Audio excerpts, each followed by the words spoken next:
Le Grand Matin Sud Radio, 7h-9h, Jean-Jacques Bourdin. Nous sommes avec Alain qui est à Lyon. Bonjour Alain. Bonjour.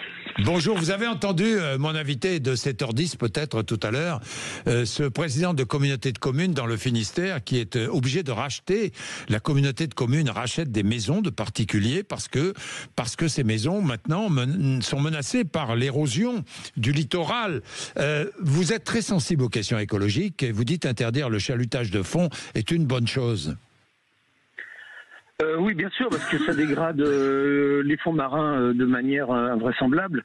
Oui. Mais le trait de côte dont vous avez parlé juste avant est un problème encore plus important. Oui. Parce que la côte recule chaque année de manière très significative et le grand public n'en a absolument aucune conscience, ou très peu. C'est vrai, Alain, c'est la raison pour laquelle je tenais à faire ce sujet à 7h10 ce matin. Parce que je suis allé, moi, au bord de mer, dans mon pays, dans mon sud, que j'adore, hein, dans le Languedoc. Et je sais l'inquiétude de toutes les communes et des habitants du front de mer. Oui, bien sûr. Vous prenez par exemple la Cano, ça fait plusieurs années qu'ils envisagent de détruire quasiment tout le front de mer pour le reculer de près d'1 kilomètre, refaire carrément une plage. Oui. C'est des investissements colossaux, ils n'ont pas les moyens financiers de le faire. Oui. Et ça veut dire détruire des centaines de maisons. Enfin, le recul du trait de côte est une catastrophe et financièrement c'est vraiment très important, quoi. Et personne n'a l'air de s'en tenir compte. Les plages reculent, tout recule, les dunes reculent. Et quand les dunes vont disparaître, derrière, c'est les terres qui vont être envahies. Et quand on parle de réchauffement climatique, tout le monde rigole. Ah, ça, oui, tout le monde. Enfin, les gens commencent à rigoler un peu moins. Un peu moins, oui. Maintenant, ils commencent à rigoler un peu moins. Je suis d'accord avec vous, oui. Ils commencent à en prendre conscience. Là, le mois de mai qu'on a eu en Arabie Saoudite, par exemple, au mois de mai, ils ont eu 48 degrés. C'est les températures qu'ils ont au mois d'août, quoi. Ça fait l'Arabie, donc les gens s'imaginent qu'il n'y a pas de problème, mais les Saoudiens, ils commencent pas à paniquer, mais à plus savoir où se mettre, parce qu'il fait vraiment trop chaud, quoi.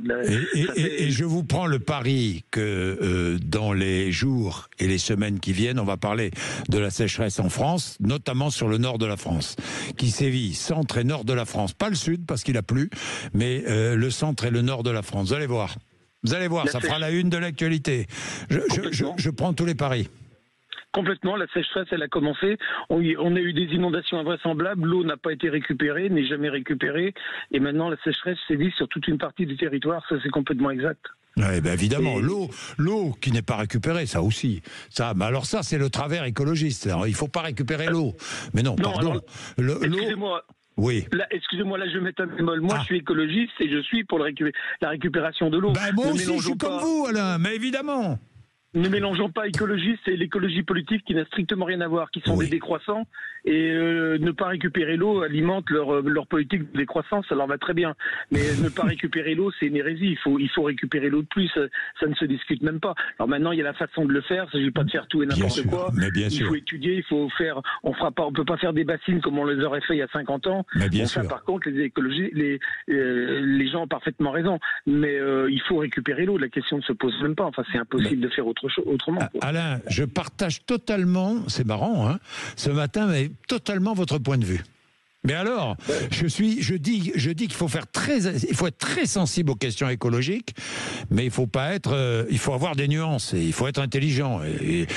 Au-delà de l'écologie politique, il y a une écologie qui est une écologie sensée, je dirais, une écologie intelligente, quoi. Enfin bon. Mais l'écologie politique n'est pas de l'écologie. Il faut vraiment. Là, je m'oppose en faux et aucun média ne le reprend de manière très claire. Mais l'écologie politique, ce sont des politiques, ce sont des décroissances, ce sont des groupuscules qui se servent de l'image de l'écologie pour exister. Autrement, ils n'auraient pas d'élus. Mais ils ont détruit l'image de l'écologie. Du coup, aujourd'hui, on amalgame tout. Non, l'écologie n'a rien à voir avec l'écologie politique. L'autre jour, Rousseau avait fait une réflexion du style une voiture qui démarre à Paris, c'est un glacier qui disparaît en Amazonie. Oui. Vous avez bien entendu ce que je viens de dire? Oui, j'ai entendu. Oui. Donc il y a un truc, ça va plus du tout, on marche sur la tête. Je suis d'accord. Merci Alain dans tous les cas. Merci vraiment. Pas de problème, merci beaucoup. Merci à vous Alain. Il est 8h, vous êtes sur l'antenne de Sud Radio.